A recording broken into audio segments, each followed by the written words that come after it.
আসসালামু আলাইকুম। SSC 2025 batch তোমাদের final revision batch physics and chemistry এর আরও একটি নতুন ভিডিওতে সকলকে স্বাগত জানাচ্ছি। তো আজকের ক্লাসে আমরা হচ্ছে ফিজিক্সের নতুন একটা চ্যাপ্টার শুরু করতে যাচ্ছি, যে চ্যাপ্টারটার নাম হচ্ছে তরঙ্গ শব্দ, এবং আমাদের পর্ব হচ্ছে আজকে 1 নম্বর পর্ব। তো আমি মোট 2টা পর্বে হচ্ছে তরঙ্গ শব্দ এই চ্যাপ্টারটা কমপ্লিট করে দেব ইনশাআল্লাহ। তো আমি ক্লাস শুরু করতেছি। প্রথম আমি যে টপিকটা দিয়ে শুরু করব সেটা হচ্ছে পর্যায়কালের সূত্র দিয়ে। পর্যায়কালের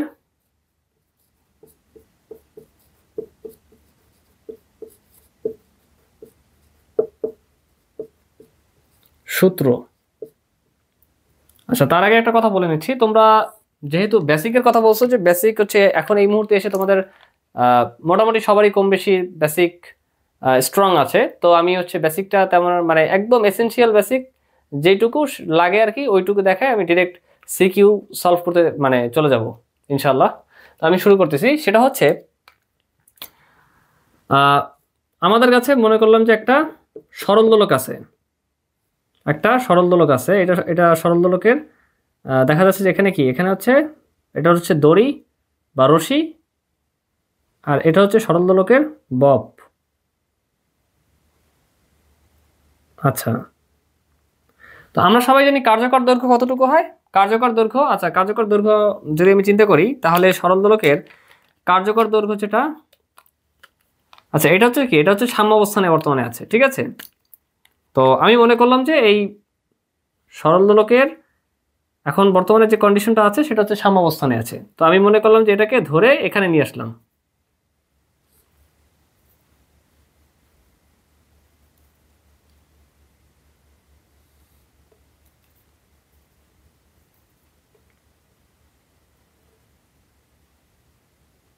আচ্ছা, তাহলে এখন ছিল সাম্যাবস্থানে, আমি একে ধরে এখানে নিয়ে এসেছি, ঠিক আছে। যদি এটা রশিটা আরেকটু লম্বা হবে হোয়াটএভার। তো এখন কথা হচ্ছে যে কার্যকর দৈর্ঘ্য যদি আমি বিবেচনা করি, এটা ছিল হচ্ছে সাম্যাবস্থানে। এখন যদি আমি কার্যকর দৈর্ঘ্য বা ক্যাপিটাল এল বিবেচনা করি, সেটা হবে একদম শুরু এখান থেকে এই পর্যন্ত হবে, ঠিক আছে। অর্থাৎ রশির দৈর্ঘ্য যতটুকু এইটুক তো হবেই, প্লাস এই ববের যে উপরের যে তলটা আছে, উপরের তল থেকে এর যে ভরকেন্দ্র, ঠিক আছে, এই বরাবর এতটুকু গণনা করতে হবে, ঠিক আছে। এতটুকু যদি আমি ধরি এক্স, আর এতটুকু যদি আমি চিন্তা করি যে এল, তাহলে এই টোটাল কার্যকর দৈর্ঘ্যটা হবে এল ইকুয়ালস টু এল প্লাস, মানে এতটুকু আমি ধরলাম যে এল প্রাইম প্লাস এক্স, ঠিক আছে। অর্থাৎ এই টোটালটা কি আমি বলবো, অর্থাৎ একদম সহজভাবে যদি বিবেচনা করি তাহলে এক্স বা এগুলো চিন্তা না করে আমরা যদি সহজভাবে একবারে চিন্তা করি, তাহলে আমাদের এই ক্যাপিটাল এল দ্বারা বোঝাবে হচ্ছে কার্যকর দৈর্ঘ্য, ঠিক আছে। এটা দ্বারা কি বোঝাবে, কার্যকর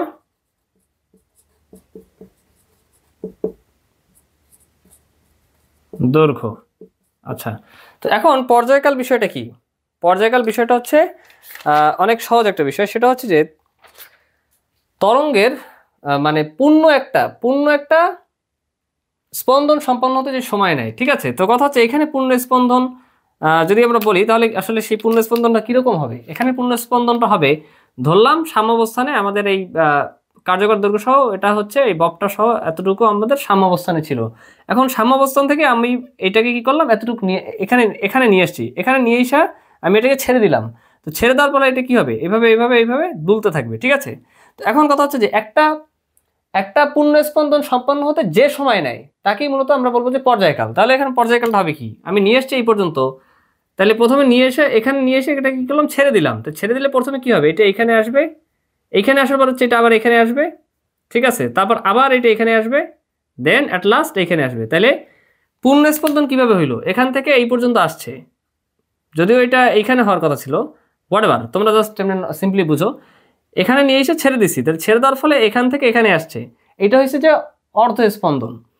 আর পুনরায় এবারে কি করলো, এটা আবার পুনরায় এখান থেকে এখানে ব্যাক করলো, তাহলে এইটা আর এক অর্ধ স্পন্দন। তাহলে এই অর্ধ স্পন্দন আর এই অর্ধ স্পন্দন মিলে হবে হচ্ছে একটা পূর্ণ স্পন্দন, বা আমরা একেই মূলত বলবো কি, এই টোটাল এই যে এই পর্যন্ত আসছে আবার এখানে আসছে, অর্থাৎ একটা পূর্ণ স্পন্দন সম্পন্ন হয়েছে। তোমরা যখন বড় ক্লাসে উঠবে দেখবে যে এই পূর্ণ স্পন্দনটাকে মূলত একটা বৃত্তীয় ভাবে, ঠিক আছে, এটা বৃত্তীয় চিত্রের মাধ্যমে এটা কল্পনা করা যায়, ঠিক আছে। ওকে, কিন্তু আমি সেদিকে যাচ্ছি না। আমি প্রথমেই বলে নিচ্ছি যে একদম এসেনশিয়াল যা কিছু আমাদের লাগবে সেইগুলোই আমি জাস্ট দেখা যাবো, ঠিক আছে।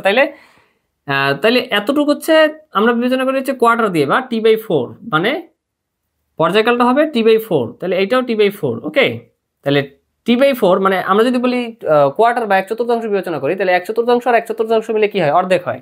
তার মানে এই টোটালটা হবে হচ্ছে অর্ধেক বা T/2। এই পর্যন্ত আসছে, এটা হচ্ছে যে T/2 মানে পর্যায়কালের অর্ধেক সময় T/2। আর এখান থেকে আবার এখানে আসছে, এটা হচ্ছে T/2।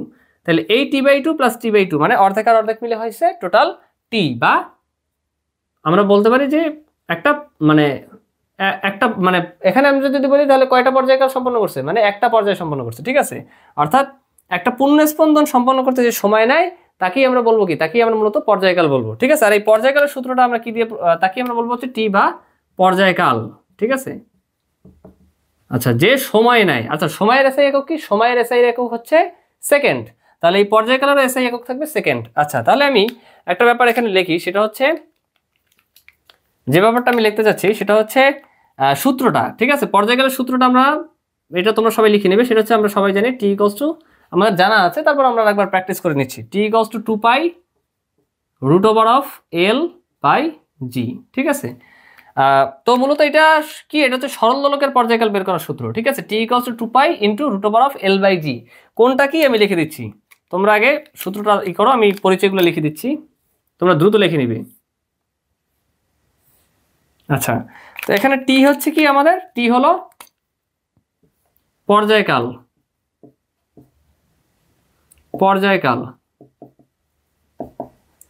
এল কি, এল হচ্ছে কার্যকর দৈর্ঘ্য। কার্যকর দৈর্ঘ্যটা কোথা থেকে মাপবো, একদম এই শুরুর বিন্দু থেকে একদম এখানে আস্তে আস্তে আস্তে আস্তে, নট এখানে, আর একটু নিচে নামবে, নিচে নেমে কোথায় আসবে, ভরকেন্দ্র পর্যন্ত আসবে, অর্থাৎ এই পর্যন্ত আসবে, ঠিক আছে। এই মধ্যবিন্দু বা আমরা বলি কি এটা সেন্টার অফ গ্র্যাভিটি বা ভরকেন্দ্র, ওকে, এই পর্যন্ত আসবে।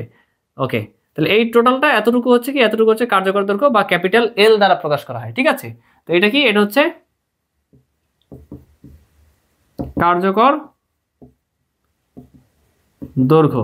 আর জিটা কি, জিটা হচ্ছে অভিকর্ষজ ত্বরণ, যেটার আইডিয়াল মান হচ্ছে বা আদর্শ মান আমরা বিবেচনা করি যে 9.8 বা 9.81 মিটার পার সেকেন্ড স্কয়ার। ওকে, তাহলে জি হচ্ছে কি, জি হচ্ছে অভিকর্ষজ ত্বরণ। আচ্ছা, ঠিক আছে, তো তোমরা এতটুকু লিখে নিবে।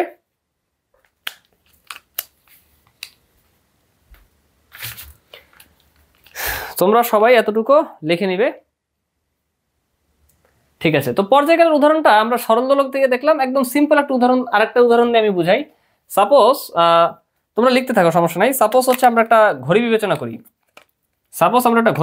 করি,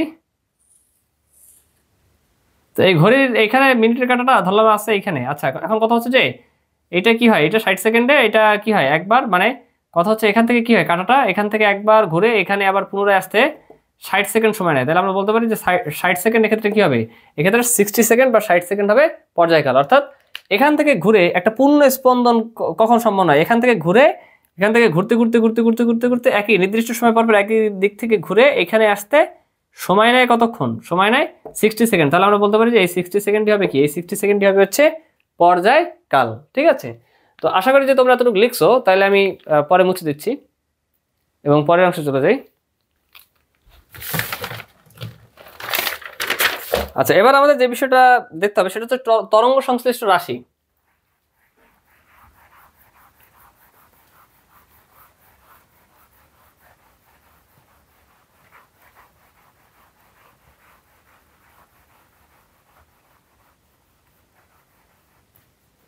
আচ্ছা, তরঙ্গ সংশ্লিষ্ট রাশি,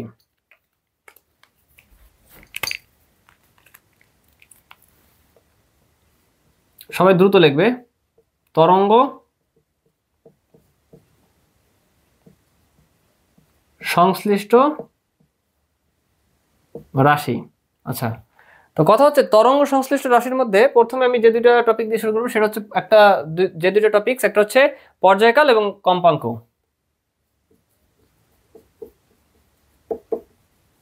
পর্যায়কাল এবং কম্পাঙ্ক, এই টপিকটা দিয়ে আমি ফার্স্টে শুরু করতেছি। আচ্ছা, তো এখন বিষয় হচ্ছে যে পর্যায়কাল যে ব্যাপারটা দেখলাম, এটা হচ্ছে আমাদেরকে এখন আরেকটু মানে একদম না জানলেই না, এরকম কিছু ব্যাপার আমাদের এখন জানতে হবে। তো আমি প্রথমে শুরু করতেছি। সাপোজ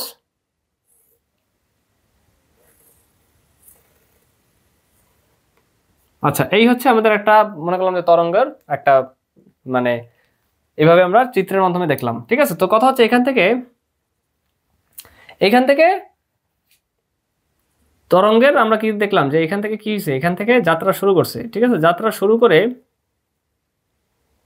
আমরা জানি যে একটা পূর্ণ স্পন্দন, তাহলে একটা পূর্ণ স্পন্দন আমরা জানি যে এইখান থেকে শুরু করে এইখানে কি হয়, এইখানে শেষ হয়, ঠিক আছে। তাইলে যেহেতু এখান থেকে শুরু করে এইখানে কি মানে পূর্ণ স্পন্দন সম্পন্ন করছে, মানে এখান থেকে যেতে যেতে এইখানে এসে পূর্ণ স্পন্দন সম্পন্ন করছে বা কমপ্লিট করছে, তাহলে আমরা বলতে পারি যে এই যে,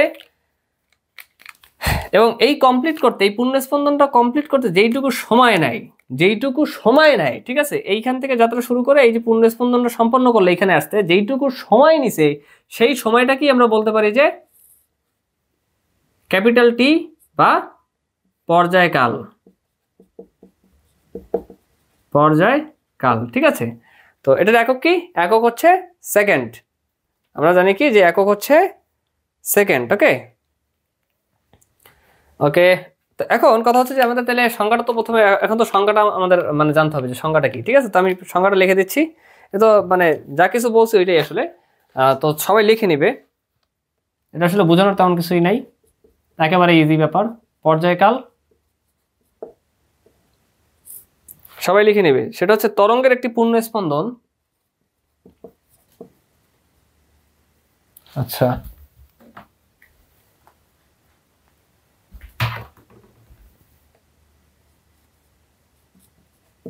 তরঙ্গের একটি পূর্ণ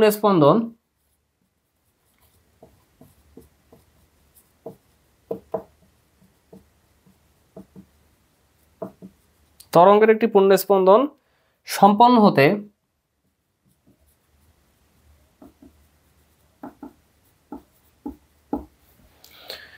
যে সময় লাগে তাকে পর্যায়কাল বলে।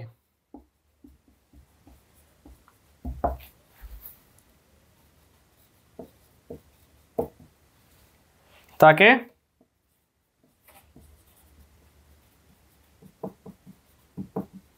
পর্যায়কাল বলে। আচ্ছা, তোমরা নিচে লিখবে, আমি উপরে লিখতেছি। সেটা হচ্ছে একক কি, একক হচ্ছে সেকেন্ড। পর্যায়কালের এসআই একক কি?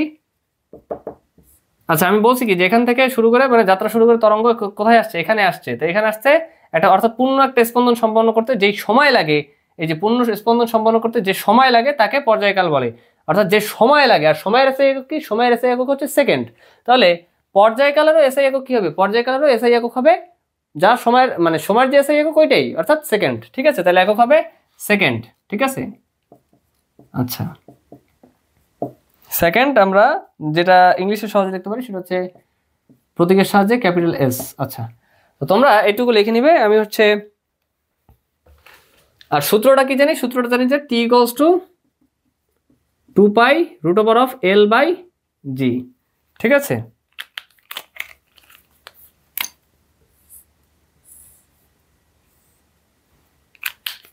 ক্যাপিটাল টি হচ্ছে পর্যায়কাল,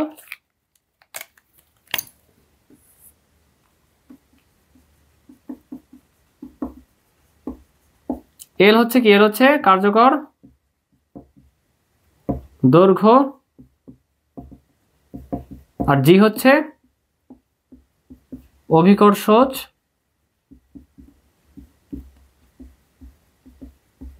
ত্বরণ, ঠিক আছে। এতটুকু তোমরা লিখে নাও, আমি দেখতেছি একবার চেক করে যে সব দেখা যাচ্ছে কিনা। হ্যাঁ, সকল কিছু অলোকে আছে।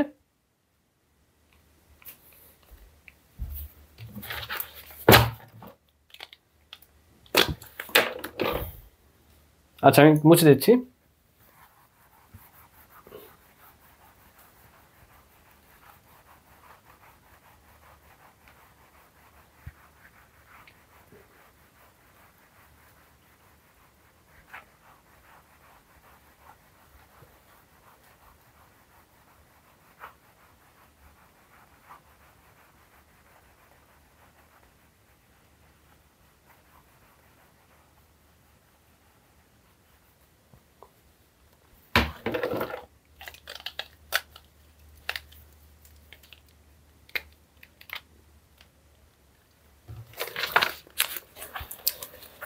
আচ্ছা, তো এখন বিষয় হচ্ছে আমি যে চিত্রটা আঁকছিলাম ওটা আরেকবার আঁকি। আচ্ছা, তো এখন বিষয় হচ্ছে যে একটা টার্ম চলে আসছে, সেটা হচ্ছে কম্পাঙ্ক। তো কম্পাঙ্কের আমরা সবাই এতদিনের সূত্র জানি যে কম্পাঙ্কের সূত্রটা কি, এফ ইকুয়ালস টু 1/t। মানে কি এই টি মানে কি, যে কিছুক্ষণ আগে পড়ে আসলাম, মানে 1/, পর্যায়কাল। টি মানে 1/, পর্যায়কাল, ঠিক আছে, টি মানে পর্যায়কাল বোঝাচ্ছে, অর্থাৎ 1/, পর্যায়কাল। তো এখানে আসলে বিষয়টা কি ঘটতেছে সেটা হচ্ছে, আমি আগে তোমরা সবাই সূত্রটা লেখো, বিষয়টা আমি বোঝাচ্ছি, কোনো সমস্যা নেই, একদম ইজি।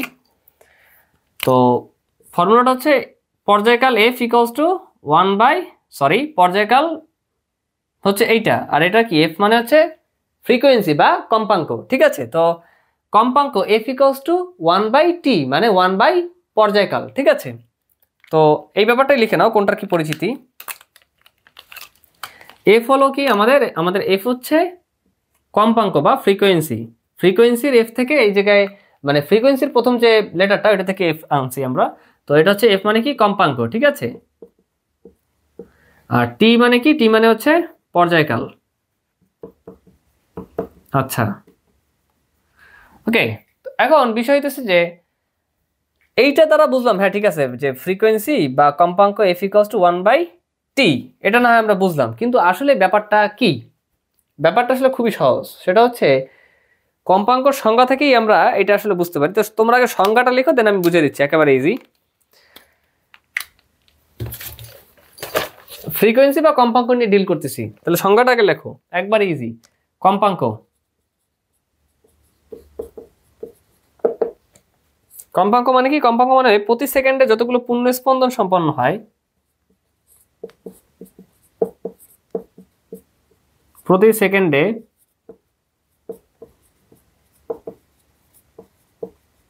যতগুলো পূর্ণ স্পন্দন সম্পন্ন হয়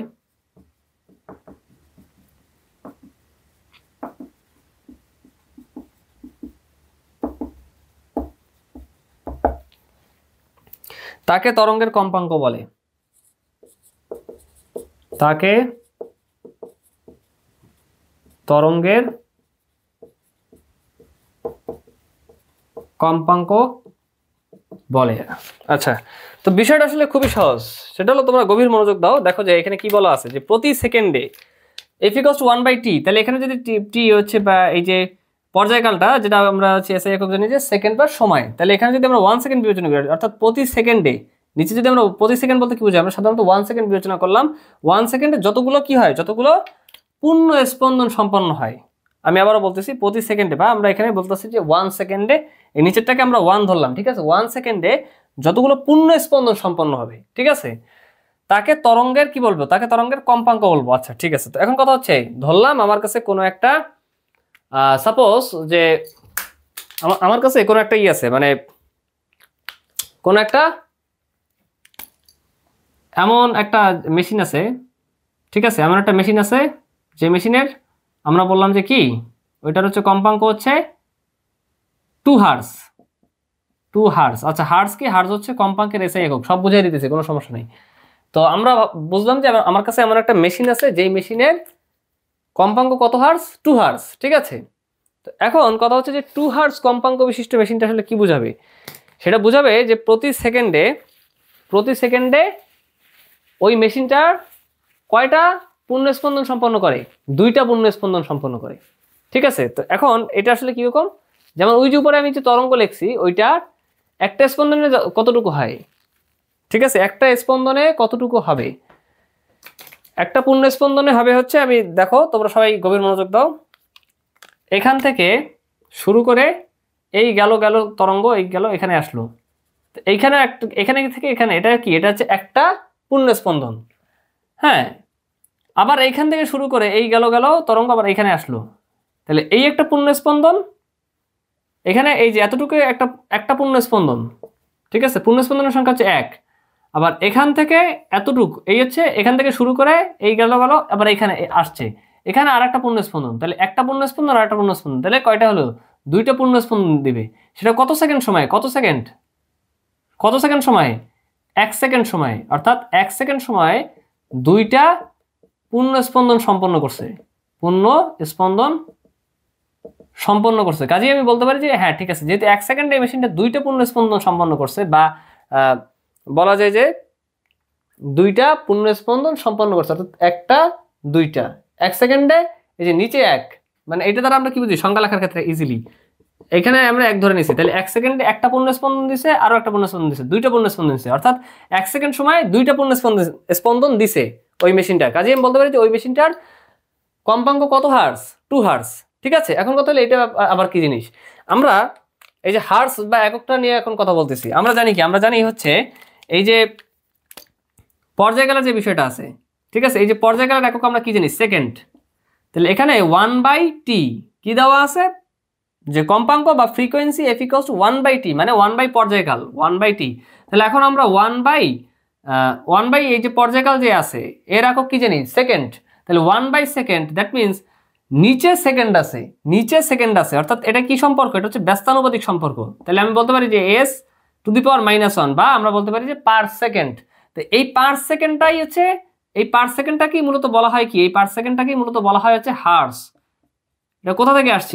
HRTZ, বিজ্ঞানী হার্জের নাম অনুসারে এর নামকরণ করা হয়েছে যে হার্স। ঠিক আছে, তো এটাকে হার্স বলা যায় বা পার সেকেন্ডও বলা যায়। ঠিক আছে, তো এই হলো ব্যাপার। তো এটাই তো, আমি হচ্ছে এককটা লিখে দিই, তোমরা নিচে লিখে নাও। এবং একক আমি ছোট করে নিচে লিখতেছি, তোমরা নিচে ভালো জায়গায় লিখে নাও। একক হচ্ছে, আমি বাংলায় একবার লিখতেছি হার্স, আর সচরাচর আমরা প্রকাশ করবো কি দিয়ে? HZ, এটাকে বলা হয় হচ্ছে হার্স। ঠিক আছে, ওকে, আমি আশা রাখি তোমরা ব্যাপারটা বুঝতে পারছো। আর অপরদিকে পর্যায়কালটা ছিল ঠিক এইটার মানে ব্যস্তানুপাতিক সম্পর্ক। পর্যায়কালটা ছিল হচ্ছে একটা পূর্ণ স্পন্দন সম্পন্ন হইতে যেই সময়, মানে কোন তরঙ্গের একটা পূর্ণ স্পন্দন সম্পন্ন করতে যেই সময় লাগে, সেই সময়কালটাই ছিল হচ্ছে পর্যায়কাল। অপরদিকে কম্পাঙ্ক হচ্ছে তার আবার ব্যস্তানুপাতিক সম্পর্ক, অর্থাৎ প্রতি সেকেন্ডে। নিচে আমরা 1 সেকেন্ড ধরছি, ঠিক আছে, এই যে f = 1/t, দেখো তোমরা সূত্র জানলে ইজিলি কিন্তু সংজ্ঞা দ্বারা করতে পারবে। নিচেরটাতে আমরা 1 ধরে নিব। ঠিক আছে, তাহলে প্রতি সেকেন্ডে যতগুলো পূর্ণ স্পন্দন সম্পন্ন করে, প্রতি সেকেন্ডে যতগুলো, যেমন একটা মেশিন দেখছিলাম 2 হার্স, মানে 1 সেকেন্ডে 2টা পূর্ণ স্পন্দন দেয়, তাহলে ওই মেশিনটার কম্পাঙ্ক ছিল 2 হার্স। কাজে আমরা ইজিলি বলতে পারি যে 1 সেকেন্ডে যতগুলো পূর্ণ স্পন্দন দেয়, ঠিক আছে, তো তাকে হচ্ছে ওই তরঙ্গের কি বলবো? আমরা কম্পাঙ্ক বলবো। ঠিক আছে, তোমরা এতটুকু লিখে নাও। তো আমি আশা রাখতেছি যে আমাদের টপিক, এই টপিকটা ক্লিয়ার, আলহামদুলিল্লাহ। তো আমি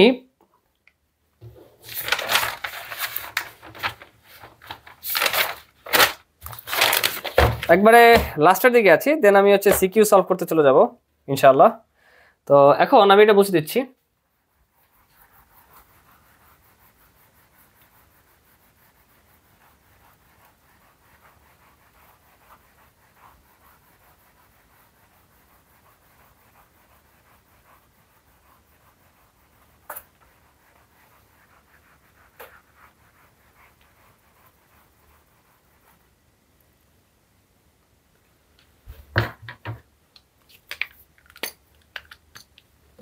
ওকে, তো আমি এখন যেটা লিখবো সেটা হচ্ছে বিস্তার।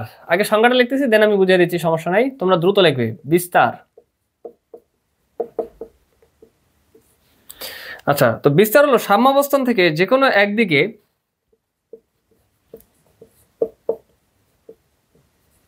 সাম্যাবস্থান থেকে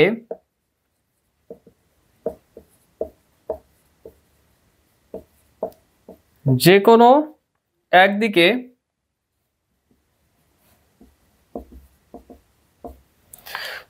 তরঙ্গস্থিত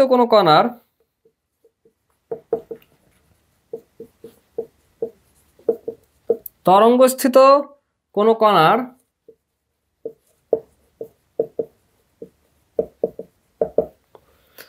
সর্বাধিক সরণকে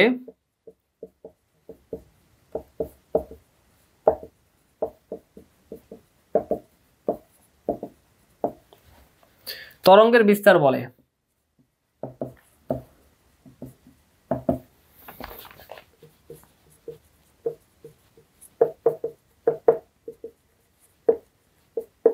আচ্ছা, তো এখন আমি যে কাজটা করব সেটা হচ্ছে,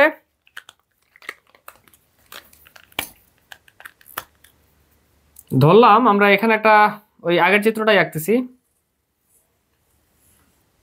আচ্ছা, তো কথা হচ্ছে যে এই তরঙ্গস্থিত মানে সাম্যাবস্থান থেকে যে কোনো একদিকে যে কোনো একদিকে তরঙ্গস্থিত কোনো কণার, আচ্ছা তাহলে যে কোনো একদিকে ধরলাম উপরের দিক, তাহলে এখান থেকে মানে এই যে এখানটা আছে, তো এখান থেকে দেখা যাচ্ছে যে যে কোনো একদিকে, যেমন উপরের দিকে হচ্ছে সর্বোচ্চ সরণ হয় কোথায়, যে কোনো একদিকে অবস্থিত যে কোনো কণার সর্বাধিক সরণ, তো সর্বাধিক সরণ এখানে, এখান থেকে এতটুকু যে দূরত্বটা এটি তো সর্বাধিক, এখানেও তো সর্বাধিক হয় নাই, এখানেও তো সর্বাধিক না, এখানেও তো সর্বাধিক না, কিন্তু এই যে এতটুকু যে দূরত্বটা এটি হচ্ছে যে সর্বাধিক, সর্বাধিক সরণ, ঠিক আছে, উপরের দিকে।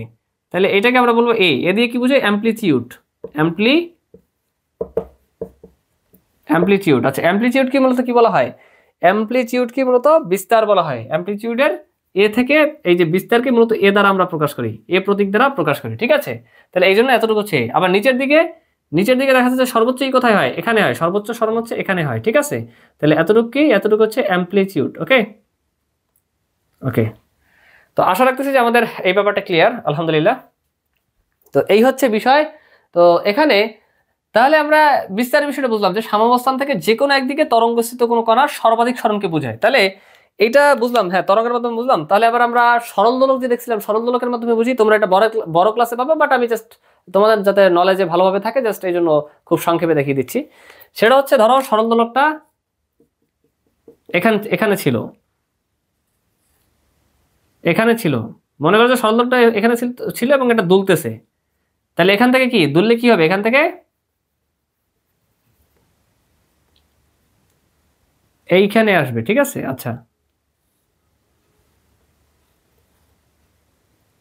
তাহলে এখান থেকে এখানে আসলো, পরে আবার এখানে গেল। আচ্ছা তাহলে কথা হচ্ছে সাম্যাবস্থান থেকে সর্বোচ্চ এই কোথায় হইলো, মনে করো যে এখান থেকে এখানে আসছে, পরে আবার হচ্ছে এটা ঠিক একইভাবে এদিকে গেছে। তাহলে কথা হচ্ছে তাহলে তাহলে বিস্তার হচ্ছে এদিকে, এইদিকে কি এই পর্যন্ত হচ্ছে বিস্তার, অর্থাৎ এখান থেকে এতটুক, এটাই তো সর্বোচ্চ সরণ, এরপর তার যাচ্ছে না, এই পর্যন্ত যাচ্ছে। তাহলে এটাকে আমরা বলবো যে অ্যামপ্লিটিউড বা এইদিকে বিস্তার। আর এইদিকে বিস্তার হবে এই যে ম্যাক্সিমাম বা সর্বোচ্চ এই পর্যন্ত সরণ হয়েছে, তাহলে এইদিকে হচ্ছে এ, ঠিক আছে, মানে বিস্তার। তাহলে এটাকে মানে দিক বিবেচনা এটা দিলাম মাইনাসে, আর এটা হলো মাইনাসে, এটা হচ্ছে প্লাসে, এটা হলো প্লাসে। তো আশা রাখতেছি যে বিস্তারের ব্যাপারটা আমাদের ক্লিয়ার। আচ্ছা তো এখন আমরা যে টপিকটা শুরু করবো সেটা হচ্ছে তরঙ্গ দৈর্ঘ্য, ঠিক আছে। তো আমি তরঙ্গ দৈর্ঘ্যের সংজ্ঞাটাকে লিখতেছি, তারপর হচ্ছে আমি তোমাদেরকে ব্যাপারটা বুঝিয়ে দিচ্ছি। তো তরঙ্গ দৈর্ঘ্য সবাই দ্রুত লিখবে।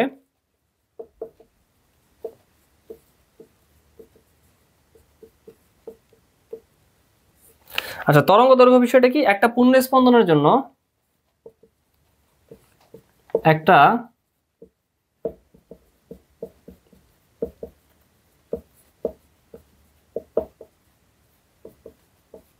একটা পূর্ণ স্পন্দনের জন্য তরঙ্গ যেটুকু দূরত্ব অতিক্রম করে, তরঙ্গ যেটুকু দূরত্ব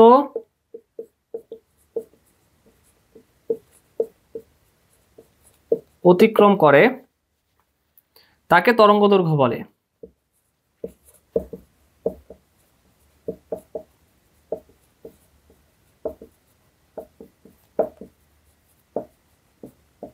আচ্ছা তো কথা হচ্ছে একটা পূর্ণ স্পন্দনের জন্য তরঙ্গ যেটুকু দূরত্ব অতিক্রম করে তাকে তরঙ্গ দৈর্ঘ্য বলে, ঠিক আছে। তো এখন কথা হচ্ছে যে এটা খুব সহজেই আমরা বুঝতে পারি, যেমন আমি আগের চিত্রটা আঁকি।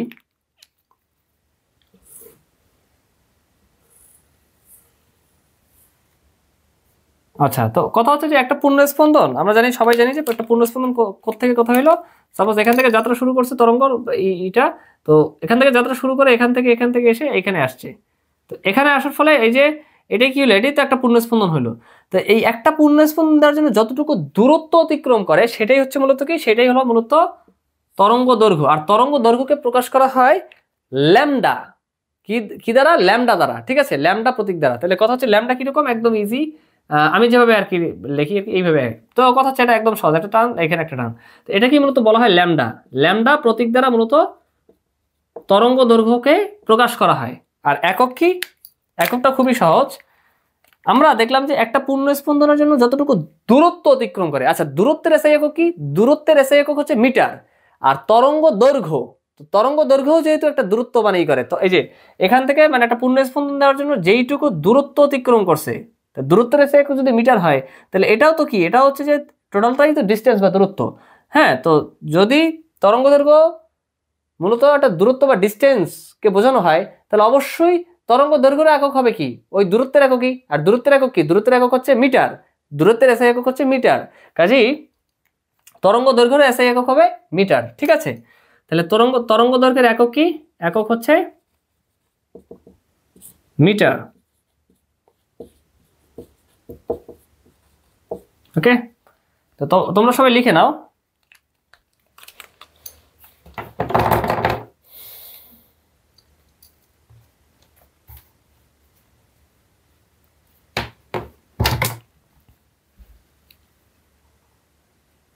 আচ্ছা, আমি আশা রাখতেছি যে তোমরা লিখছো।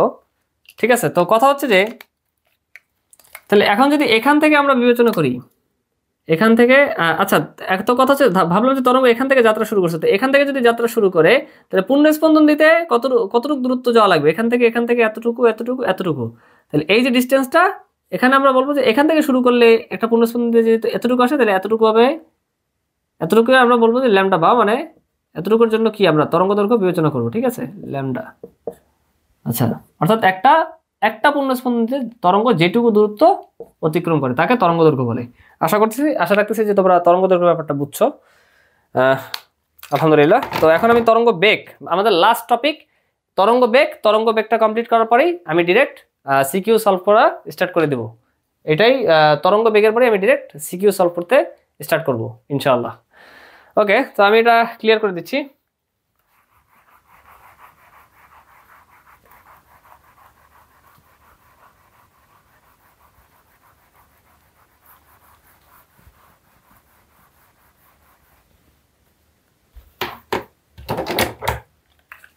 তো আমাদের লাস্ট টপিক যেটা, সেটা হচ্ছে তরঙ্গ বেগ।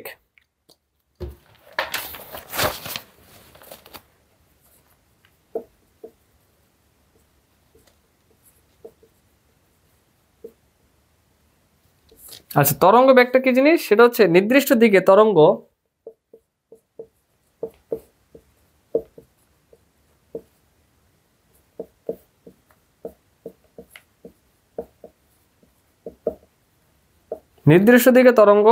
একক সময়ে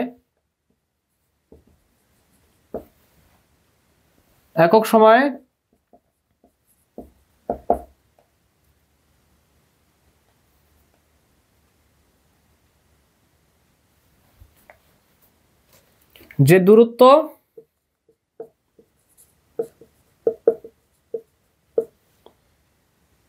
অতিক্রম করে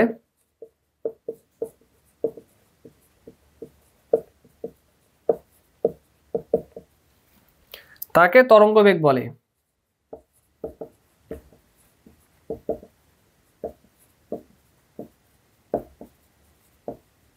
আচ্ছা, এইটা একদম ইজি ব্যাপার। তো আগের চিত্রটাই আমি আঁকি। সেটা হচ্ছে আমরা কি দেখলাম, যে নির্দিষ্ট দিকে তরঙ্গ একক সময়ে যে দূরত্ব অতিক্রম করে তাকে তরঙ্গ বেগ বলে। আচ্ছা, এটা হচ্ছে খুবই ইজি একটা ব্যাপার। তো আমি আগের চিত্রটাই আঁকি।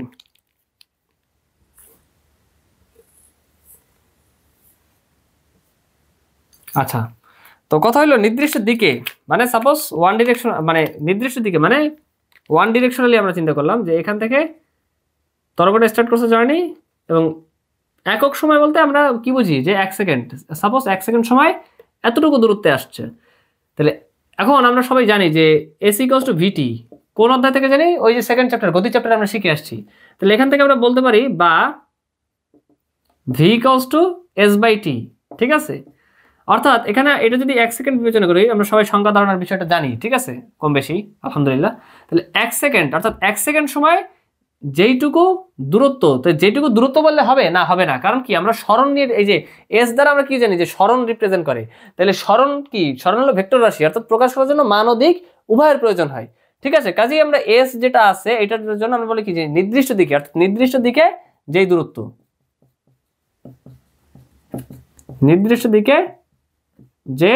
আচ্ছা, তাহলে একক সময় বা 1 সেকেন্ড সময় নির্দিষ্ট দিকে যে দূরত্ব অতিক্রম করে সেটাই হচ্ছে কি, সেটাই মূলত কোনো কণার বা কোনো কিছুর বেগ। ঠিক আছে, আর যখন সময় আসে, ব্যাপারটা যখন শুধু বেগ না দ্বারা সময় হয়, তখনও বিষয়টা অনেকটা এইরকমই। কিন্তু কথা হচ্ছে তখন সূত্র এইটা থাকে না, তখন সূত্রটা পাল্টায়া যায়। ঠিক আছে, তখন সূত্রটা হয় হচ্ছে তরঙ্গ বেগের সূত্র হয় হচ্ছে v ইকুয়ালস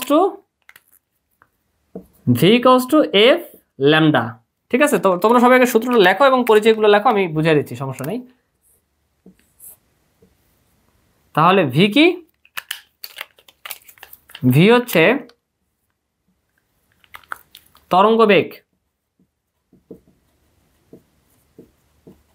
এফ কি? এফ হচ্ছে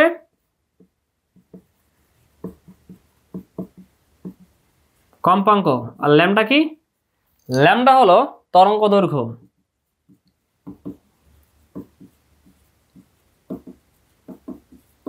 আচ্ছা, তো এখন কথা হচ্ছে যে তাহলে বেগের নর্মালি বেগের একক কি? Metre per second. আর তরঙ্গ বেগের যে একক হবে, নর্মালি বেগের একক হচ্ছে মিটার পার সেকেন্ড, আর তরঙ্গ বেগেরও একক ওই একই, অর্থাৎ মিটার পার সেকেন্ড। একক কি হবে? Same, metre per second. ঠিক আছে, অর্থাৎ একক সময় যেই নির্দিষ্ট দিকে যেই পরিমাণ কি হয়, নির্দিষ্ট দিকে তরঙ্গ একক সময় যে দূরত্ব অতিক্রম করে তাকে তরঙ্গ বেগ বলে। ঠিক আছে, অর্থাৎ সাপোজ আমরা ধরলাম যে 1 সেকেন্ড সময়ে কোনো একটা তরঙ্গ 332 মিটার পার, মানে সাপোজ আমি আরো সহজ করে দিচ্ছি, আমরা সবাই বইতে একটা লাইন পড়ছি, বই রিডিং দিতে হবে কিন্তু মাস্ট, এর কোনো বিকল্প নাই। মেইন বুক ভালোভাবে রিডিং দিতে হবে মাস্ট। ওকে, সেটা ফিজিক্স হোক সেটা কেমিস্ট্রি হোক। আচ্ছা, তো আমি মেইন বিষয়ে আসি। আমরা জানি যে শূন্য স্থানে তরঙ্গ বেগ হচ্ছে 332 মিটার পার সেকেন্ড। ঠিক আছে, অর্থাৎ মানে কি? মানে 1 সেকেন্ড সময় 332 মিটার যায়। ঠিক আছে, এই যে যেমন এখানে কি নিচে আছে সেকেন্ড আর উপরে আছে মিটার, তো এটা কি আমরা বলছিলাম কি? এটা কি আমরা বলছিলাম আলটিমেটলি বেগের একক মিটার পার সেকেন্ড। তার মানে কি, যেহেতু নিচে কি ছিল, নিচে সেকেন্ড ছিল, এই জন্য এই জায়গায় পার সেকেন্ড রয়েছে, আর উপরে মিটার ছিল দেখে ওইরকম নর্মালি মিটার বসে গেছে। ঠিক আছে, অর্থাৎ মিটার পার সেকেন্ড বোঝায় যে সাপোজ 332, আমি আগে লিখলাম 332 মিটার পার সেকেন্ড বলতে বোঝায় যে 1 সেকেন্ড সময় 332 মিটার যায়। ঠিক আছে, তাহলে আমরা জানি যে শূন্য স্থানে তরঙ্গের বেগ হচ্ছে শূন্য স্থানে 332 মিটার পার সেকেন্ড। এর মানে কি? এর মানে হচ্ছে, যদিও এটা তাপমাত্রা ভেদে ভ্যারি হয়, আচ্ছা যাই হোক, ওদিকে আমি যাচ্ছি না। তো কথা হচ্ছে তার মানে কি? তার মানে 1 সেকেন্ড সময় 332 মিটার যায়। তো সাপোজ 1 সেকেন্ড সময় এতটুকু দূরত্বই ধরলাম যে 332 মিটার, তাহলে আমরা ইজিলি কিন্তু এখান থেকে এতটুকু দূরত্বটাকেই যদি 332 মিটার হয়, তাহলে এই কেসটাকে আমরা মূলত বলতে পারি যে তরঙ্গ বেগ হচ্ছে 332 মিটার পার সেকেন্ড। আশা করি আমরা বুঝতে পারছি ব্যাপারটা, আলহামদুলিল্লাহ। তো এখন কথা হচ্ছে যে আমি বোর্ডের সিকিউ স্টার্ট করবো এখন করা।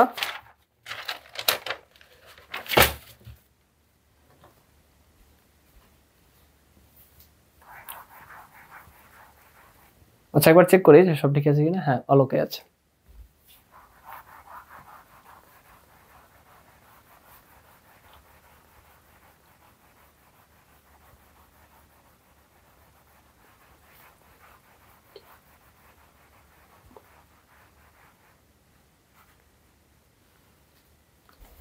আচ্ছা, তো এখন যে কোশ্চেনটা সেটা হচ্ছে দিনাজপুর বোর্ড 2024 সালে আসছে।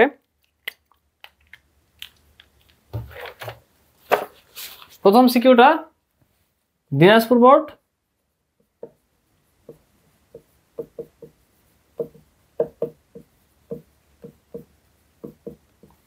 2024 সালে আসছে। আচ্ছা, সেটা কি? কোশ্চেনটা হচ্ছে, সবাই দ্রুত লিখবে, সূর্যশলাকা থেকে সৃষ্ট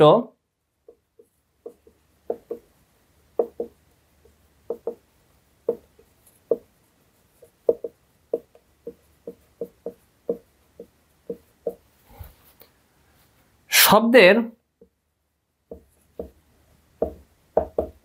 এক্স ও ওয়াই মাধ্যমে তরঙ্গ দৈর্ঘ্য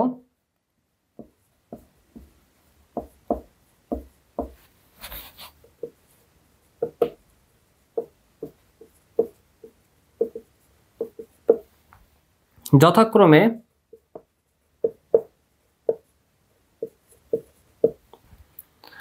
0.634 মিটার, 0.634 মিটার ও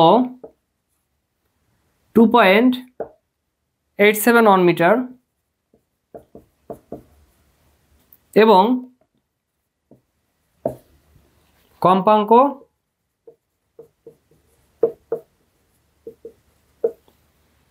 520 হার্জ। গরু নম্বর হচ্ছে, ওরা আমাকে বলছে যে তরঙ্গের পর্যায়কাল নির্ণয় করো।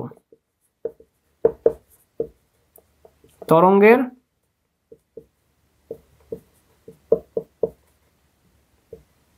পর্যায়কাল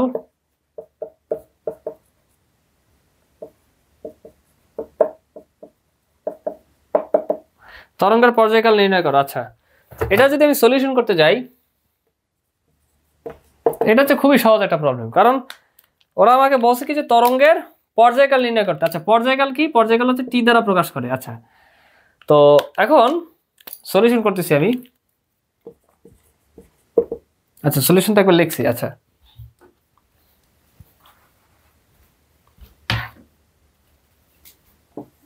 এখানে কি কি দেওয়া আছে? তোমরা সবাই বোর্ড কোশ্চেনে আগে ডাটা লিখে নিবা, কারণ বোর্ড প্রশ্নে ডাটার জন্য আলাদা মার্ক থাকে, ঠিক আছে, আলাদা নম্বর থাকে। তো এখানে কম্পাঙ্ক, কারণ এই কোশ্চেনটাতে দেওয়া আছে কি যে সুরশলাকা থেকে সৃষ্ট শব্দের এক্স ও ওয়াই মাধ্যমে, মানে ভিন্ন ভিন্ন মাধ্যম আছে, যে মাধ্যমে তরঙ্গ দৈর্ঘ্য এক্স মাধ্যমের তরঙ্গ দৈর্ঘ্য, মানে যথাক্রমে এটা হচ্ছে এক্স মাধ্যমের তরঙ্গ দৈর্ঘ্য আর এইটা হচ্ছে ওয়াই মাধ্যমের তরঙ্গ দৈর্ঘ্য, ঠিক আছে। এবং বলছে কি কম্পাঙ্ক 520 হার্টজ, মানে দুই মাধ্যমের জন্য কম্পাঙ্কই হলো এই একই, মানে 520 হার্টজ, এটা বোঝাচ্ছে। তো এখন কথা হলো যে এই তরঙ্গ দৈর্ঘ্য তো লাগতেছে না, কারণ আমরা জানি কি সলিউশন, আমরা জানি যে জানা আছে কম্পাঙ্কের যে সূত্রটা, মানে পর্যায়কাল আর কম্পাঙ্ক আর পর্যায়কাল। আচ্ছা, আগে ডাটা লিখবার টেকনিক কি? টেকনিক হচ্ছে মাথা খাটিয়ে আগে ডাটাগুলো লেখা, ডাটাগুলো লিখে তারপর হচ্ছে ইজিলি সূত্রটা নিয়ে আসা, মানে মাথা খাটিয়ে, ঠিক আছে। তাহলে কম্পাঙ্ক এফ ইকুয়ালস টু দেওয়া আছে হচ্ছে 520 হার্টজ। আচ্ছা, চাইছে কি পর্যায়কাল টি ইকুয়ালস টু, চাইছে হোয়াট? পর্যায়কাল টি ইকুয়ালস টু হোয়াট? তাহলে এই দুটো তো আমার লাগতেছে না, তরঙ্গ দৈর্ঘ্য তো লাগতেছে না। কেন লাগতেছে না? কারণ আমরা সিম্পলি সূত্র জানি যে কম্পাঙ্ক এফ ইকুয়ালস টু, কম্পাঙ্ক আর পর্যায়কালের মধ্যে সম্পর্ক এফ ইকুয়ালস টু 1/t। হ্যাঁ, তো জানা আছে এফ ইকুয়ালস টু 1/t। তাহলে এখান থেকে আমরা বলতে পারি না যে বা পর্যায়কাল টি ইকুয়ালস টু 1/, এই যে এটাকে এখানে নিয়ে আসলে 1/f, ঠিক আছে। তো তোমরা নিচে লেখো, আমার জায়গা নেই দেখে আমি ডান পাশে লিখতেছি। তো আমি এখানে ইজিলি লিখতে পারতেছি যে বা টি ইকুয়ালস টু 1/f, এফ এর মান হচ্ছে 520, ঠিক আছে। তাহলে এখন আমরা জানি যে পর্যায়কালের এসআই একক, যেহেতু হার্জ হচ্ছে কি, হার্জ হচ্ছে এসআই একক, কাজেই টি যেটা বের করবো, মানে পর্যায়কাল যেটা বের করবো, সেটাতে অবশ্যই এসআই এককই আসবে, অর্থাৎ সেকেন্ডে আসবে। তাহলে সেটা আসবে, হলো আনসার হচ্ছে 0.09। তোমরা যদি ক্যালকুলেটর দাও, ক্যালকুলেটর দেখবে যে আনসার আসে 0.00, মানে 0.0019 সেকেন্ড। তো এটা হলো আনসার, ঠিক আছে। তো তোমরা লিখবা সবাই দ্রুত।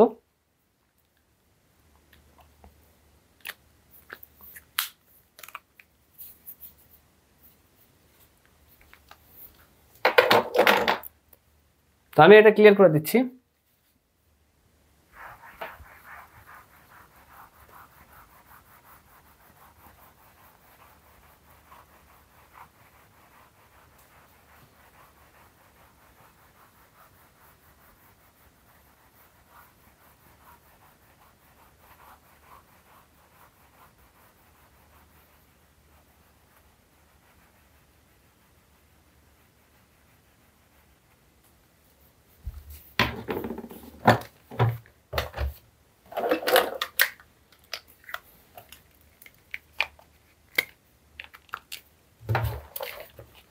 আচ্ছা, তো ঘোড়া নাম্বার একটা কোশ্চেন,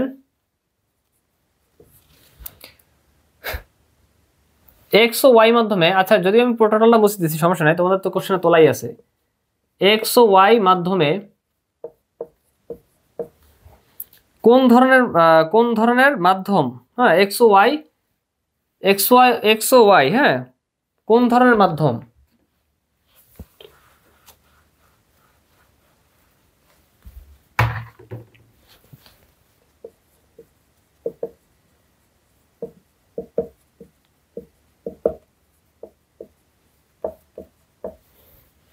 গাণিতিকভাবে ব্যাখ্যা করো।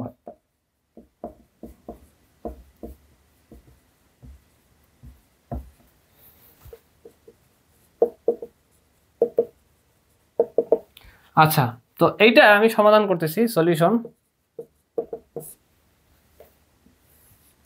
তো আমরা এখানে কি পেয়েছিলাম যে এক্স মাধ্যমের এখানে এক্স মাধ্যমের তরঙ্গ দৈর্ঘ্য কি দেওয়া ছিল, আমি এখন কথা হচ্ছে যে যেহেতু মুছে দিছি সমস্যা নাই, এক্স মাধ্যমের তোমাদের তো কোশ্চেনে মানে তোমরা তো কোশ্চেন তুলছি অলরেডি, ঠিক আছে, তো আমি লিখতেছি এক্স মাধ্যমের তরঙ্গ দৈর্ঘ্য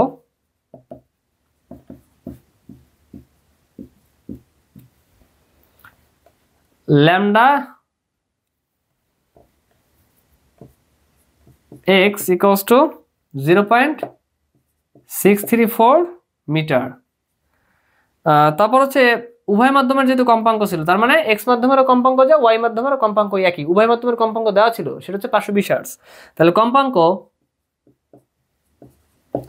এফ ইকুয়ালস টু 520 হার্টজ। ওকে, তারপর হচ্ছে এক্স মাধ্যমের শব্দের বেগ,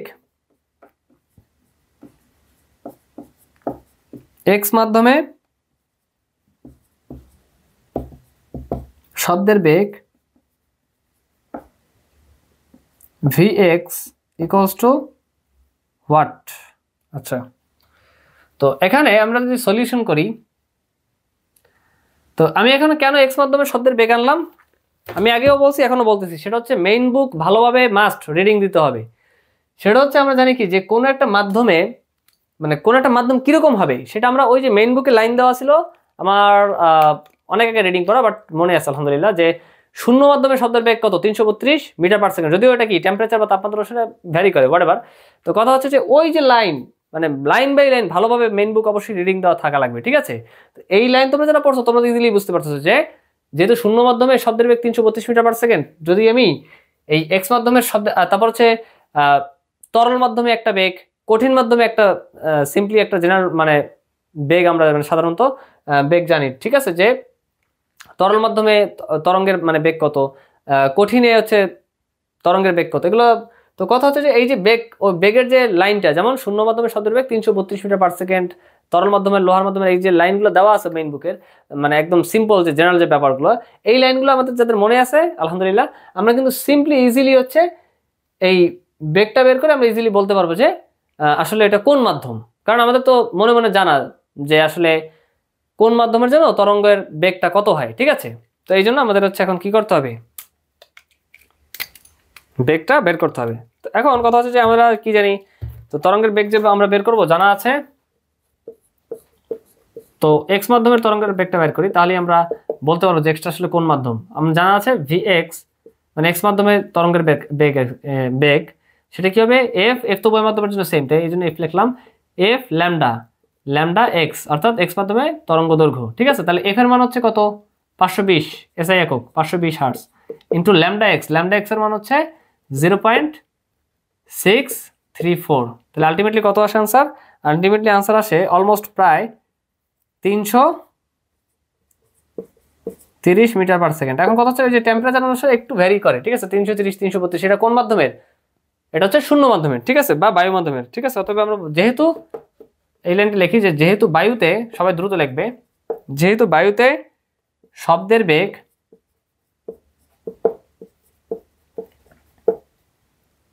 (330 মিটার পার সেকেন্ড) অর্থাৎ এক্স মাধ্যম হলো এই যে এই বইটা, এই লাইনটা কোথায় লেখা আছে? বইয়ে লেখা আছে। তো এই লাইনটা আমাদের জানা, যারা এই লাইনটা জানা নাই বা মনে নাই তারা কিন্তু দেখা যাচ্ছে সমস্যা। এই জন্য মাস্ট বুঝে বুঝে আমাদেরকে কি করতে হবে, মেইন বই রিডিং দেওয়া লাগবে, ঠিক আছে। বুঝে বুঝে রিডিং দিলে এগুলো মনে থাকবে আমাদের ইনশাআল্লাহ, ইম্পর্টেন্ট যে ব্যাপারগুলো আছে এগুলো মনে থাকবে ইনশাআল্লাহ। ওকে, তাহলে এখন কথা হচ্ছে যে তাহলে অর্থাৎ এক্স মাধ্যম হলো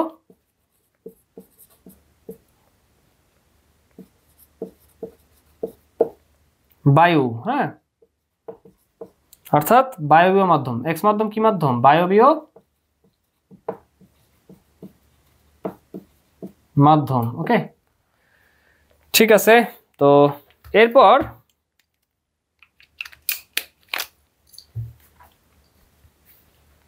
ওয়াই মাধ্যমটা তাহলে আমাদের এখন বের করা লাগবে।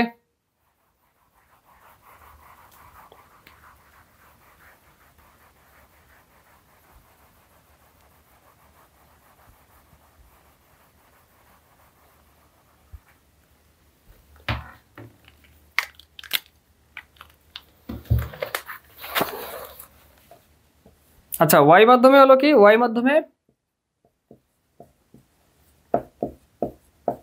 তরঙ্গ দৈর্ঘ্য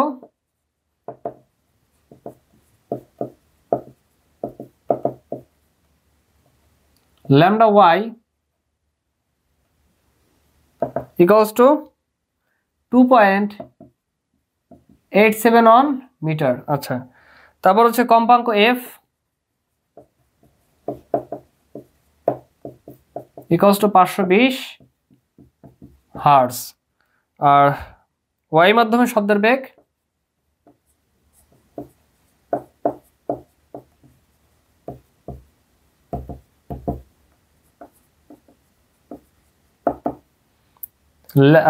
y মাধ্যমে শব্দের বেগ বা vy ইকুয়ালস টু হোয়াট। তাহলে এখন আমরা সেম সূত্র ব্যবহার করি, জানা আছে vy v equals to f lambda f into lambda y। ওকে, তাহলে f এর মান কত 520 ইনটু ল্যামডার মান কত 2.871। তাহলে আলটিমেটলি আনসার কত আসে? আলটিমেটলি আনসার আসে হচ্ছে 1493।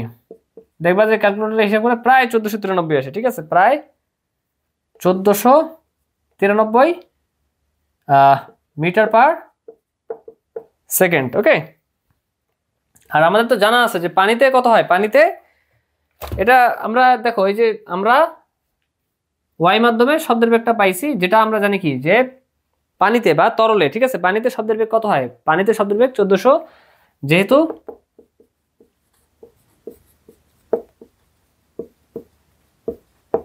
পানিতে শব্দের বেগ, ঠিক আছে, মেইন বই যারা পড়ছো ভালোভাবে তারা কিন্তু এটা জানা কথা যে পানিতে কত হয়। আর একটা হচ্ছে যে কি লোহা বা হচ্ছে যে কঠিন মাধ্যম যেটা, ওইটাতে কত হয়। ঠিক আছে, তো এই হলো ব্যাপার। তো পানিতে শব্দের বেগ জানা আছে কত, যে যেহেতু পানিতে শব্দের বেগ 1493 মিটার পার সেকেন্ড, সেহেতু বা অতএব ওয়াই মাধ্যম হলো কি পানি বা তরল মাধ্যম। ওয়াই মাধ্যম পানি বা যেটাকে আমরা বলি কি তরল মাধ্যম। তো এই ছিল হচ্ছে আমাদের আনসার, এক্স মাধ্যম আর ওয়াই মাধ্যম আমরা পেয়ে গেছি আলহামদুলিল্লাহ। তো তোমরা এতটুকু লিখে নাও, আমি বোর্ড ক্লিয়ার করে দিচ্ছি,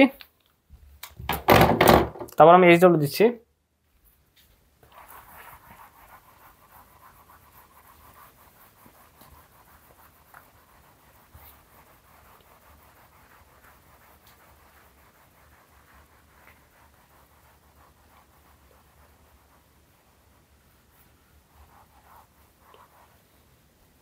আচ্ছা, আজকের এইচডব্লিউ বেশি একটা বড় না, আজকের এইচডব্লিউ হচ্ছে ছোট, সবাই লিখবে দ্রুত। এইচডব্লিউ হচ্ছে প্রথমে সিডব্লিউ এর পড়াটা একবার রিভিশন দিবে। এটা করতে তোমাদের ম্যাক্সিমাম 30 মিনিট টাইম লাগতে পারে। সিডব্লিউ এর পড়া, রিভিশন, দেন হচ্ছে মেইন বুক থেকে এই যে তরঙ্গ শব্দ চ্যাপ্টার, যেটা মানে 7 নম্বর চ্যাপ্টার। আমাদের সময় 7 নম্বর ছিল, তোমাদের সময় কত? মেইন বুক থেকে তরঙ্গ ও শব্দ চ্যাপ্টার, কি তরঙ্গ শব্দ চ্যাপ্টার